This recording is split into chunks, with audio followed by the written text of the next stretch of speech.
Coming up on today's Chiefs Report, we're going to take a look at some UFL players that the Chiefs could sign now that the United Football League season has come and gone. My name is Harrison Graham from Chat Sports. We'll get to that here in just a moment. But I'm honestly curious, did you guys watch a single UFL game? Let's say at least a half. Type Y for yes, type in for no. Because I'll be honest, outside of a snippet here and there, I wasn't really tuned in. I think their advertising sucks. I didn't even know the season was here until it had already started. But I saw what I needed to on social media, but I'd be lying if I said I sat down and watched the game. Curious what you guys, if you guys did or not, so go ahead and let me know.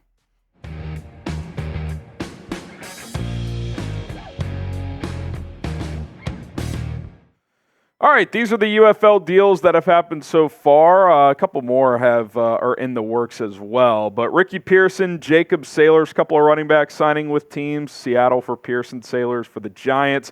Dawood Davis signed with the Panthers. Liam Fortadell to the Patriots. Jared Jones-Smith to the Falcons. Defensive lineman Jalen Redmond to the Vikings. Dondre Tillman to the Broncos. Willie Harvey, Garyon Conley, a couple of players to the Cowboys. And then kicker Jake Bates, who might have been the most intriguing player in the UFL. He made, I think, a 64-yarder at one point this season, signed with the Detroit Lions. So that's pretty interesting as well. I think he got a 2-year deal, too. All right, 5 players that I would like to see the Chiefs at least go out and consider to sign. Hakeem Butler, we talked about him on an episode, I believe, last week. He's got some pedigree, right? He had a great year in the UFL this year, was the offensive player of the year, had 652 yards, 5 touchdowns, 14.5 yards per catch.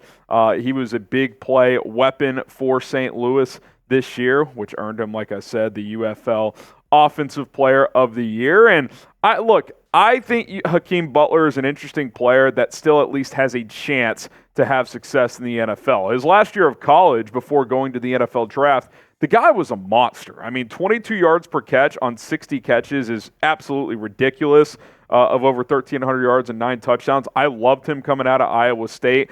I thought the Cardinals got a steal when they got him in the 4th round. I think he was the first pick of the 4th round to start day 3 of that 2019 draft. Didn't really pan out there, bounced around, ended up in Philly. That's the last time he's played in an NFL game, but he's got great size. He ran well in the 40, 6'5", 230, sub 4'5". I mean, those are traits you can't teach. Now, he's not the best route runner. He's got kind of average hands. He has bad drops at times. But that size and speed is NFL worthy, in my opinion. And when you look at what the Chiefs have at receiver, 1, there's still some question marks with the depth in general. But 2, other than Justin Ross, you don't really have that big body outside guy, right? Like, they got a bunch of 5'10" to 6-foot guys who are kind of speedsters, quick type of guys, like the Worthies and the Sky Moores, the Justin Watsons of the world. I love Hakeem Butler's size and speed combination. I don't know if he can have success in the NFL, but I think he's worth bringing into a camp. You can't tell me he's not worthy of being on a 90-man roster. When Wade Phillips tells him after the game, I'm going to do everything I can to talk to everyone in the NFL I know to make sure you get on a team. Say what you want about Wade Phillips. That guy's had a lot of success at the NFL level. He's seen a lot of good football. That means something to me. I think the Chiefs would be a very interesting landing spot for him with the way they play offensive football.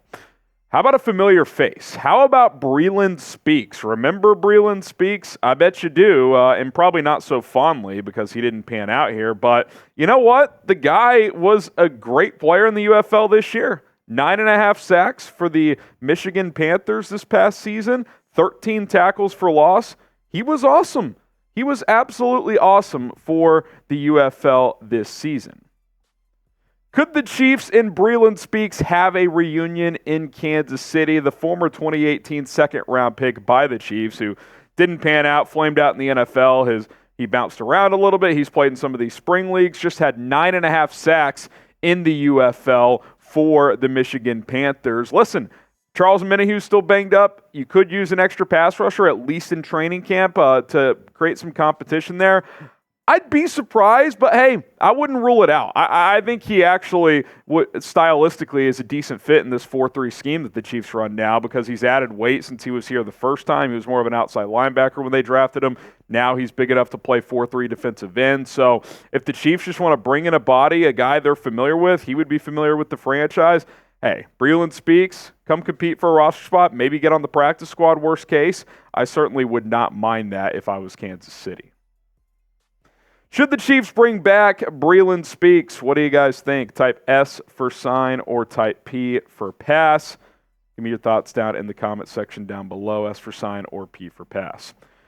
We got an awesome hat and t-shirt combo available on sale, limited time only, chatsports.com/KC combo. Be sure to check that link out in the comments and in the description. Click and shop today, chatsports.com/KC combo. You get this hat and t-shirt. All right, Jonathan Garvin, who used to spend or played 3 seasons with the Packers, was in the UFL Spring League this year. He is available, and he's garnering interest. Tom Pelissero tweeted this out yesterday that Garvin, who previously played in Green Bay, is working out for the Cowboys per his agency. He's only 24, coming off a productive season with the UFL champion Birmingham Stallions, which, by the way, it doesn't really matter what the Spring League is. Birmingham dominates it. XFL, USFL, UFL, doesn't matter. They're the best team. It's amazing how that works. Garvin, who spent 3 seasons with the Green Bay Packers, 1.5 sacks in 38 games, so never really found his footing, but has some ability there. Again, if you want to bring in kind of a depth pass rusher type of guy, you could certainly do just that. Kaiua Ngata is next up here, and if you're wondering, is that name familiar? Yes, yes it is. He tied for the lead in the UFL this year with 3 interceptions. He also bounced around the NFL for like 5 or 6 years. Like, he was on different teams, was playing on Sundays, so he's got experience, special teams guy, and yes, he is the older brother of Puka Nacua, so that is the relation there. I think that the Chiefs are in a pretty good spot at safety. They got Justin Reed, Brian Cook, Jaden Hicks as well, who they really like. Jamari Connor can play safety. He's been mostly playing nickel, but he moves around a bit. Deion Bush is a good special teamer, but, comes in, maybe he competes for safety 4 or 5, and, is on the practice squad if he can't make the roster. Has decent ball skills and has some special teams experience, so could certainly do a lot worse than Kaiua Ngata. Subscribe to the channel. We will continue to plug out videos just about every single day. We are trying to get to 55,000 subs. 43 away. Help us get there. You guys have been awesome. Let's get there, by this weekend. That would be great. DeMarquis Gates, who spent some time with the Bears in 2022 and 2023 before playing in the Spring League this year. He's an off-ball linebacker who can blitz a little bit. That's kind of his forte as a player. 2 sacks this year as an off-ball guy, 37 tackles. Good special teamer, too. Played a decent amount of special teams for the Bears. So, I think the Chiefs could use a little depth at linebacker. They obviously lost Willie Gay this offseason.